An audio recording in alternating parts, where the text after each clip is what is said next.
आपने हिरोशिमा और नागासाकी पर होने वाले एटमी हमलों के बारे में तो सुना होगा।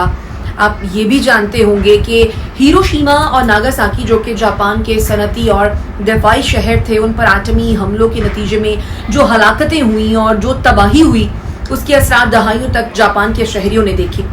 लेकिन क्या आप उस संगीन गलती के बारे में जानते हैं जो जापान से सरजद हुई और जिसके नतीजे में हिरोशिमा और नागासाकी पर एटमी हमलों जैसे घिनौने वाकयात पेश आए। अस्सलाम वालेकुम, मैं हूं शाइस्ता यूसुफ और आप देख रहे हैं मेरा यूट्यूब चैनल। जो लोग हमारे चैनल पर नए हैं वो इस चैनल को कर दीजिए सब्सक्राइब और इस वीडियो को लाइक और शेयर करना न भूलिए। तो ये बात है दूसरी आलमी जंग की, जिसमें अमेरिका वैसे तो बराह रास्त मुलव्वस नहीं था, लेकिन बरतानिया और उसके साथियों की दिफाई एतबार से मदद कर रहा था, जिसका जापान को बहुत गुस्सा था। इस पर जापान ने एक खुफिया मंसूबा बनाया और जापान ने अमेरिका के बहरी अड्डे, जिसे पर्ल हार्बर के नाम से जाना जाता है, उस पर हमला कर दिया।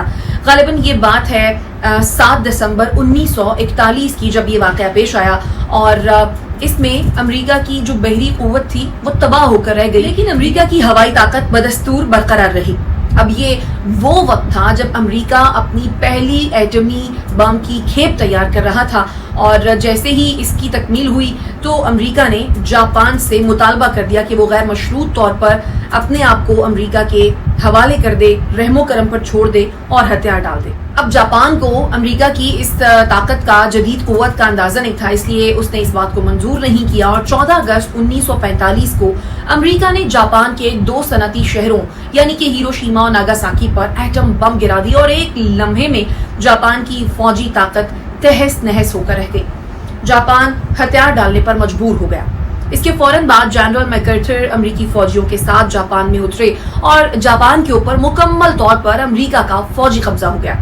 अब चूंकि जापान के सनती शहर मुकम्मल तौर पर तबाह हो चुके थे और जापान खालिस्तन हथियार के एतबार से शिकस्त खा चुका था, मगर जापानियों के दरमियान एक चीज अब भी बाकी थी और वो था जंगी जुनून। और ये इस हद तक बढ़ चुका था कि जापानी अपने जिस्म पर बम बांधकर जहाज की चिमनियों से कूद जाते थे।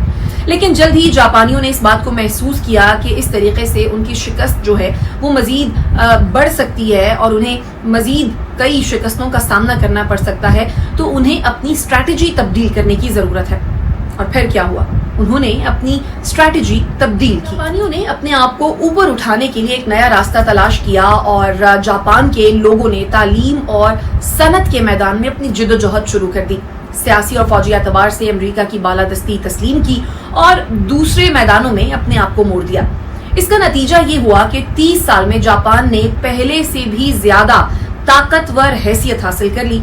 और इस ताकत को एक मुबस्सिर इस तरह से बयान करते हैं कि पर्ल हार्बर के वाक़े का बड़ा अजीब इख्तिताम है, लेकिन तारीख में इस तरह से रास्ता निकाल लेने की बहुत कम मिसालें मिलती हैं और पर्ल हार्बर उनमें से सबसे ज्यादा शानदार है। जापान ने तेजी से इक़्तिसादी तरक्की की और 1971 में $6 बिलियन का तिजारती सामान अमेरिका भेजा।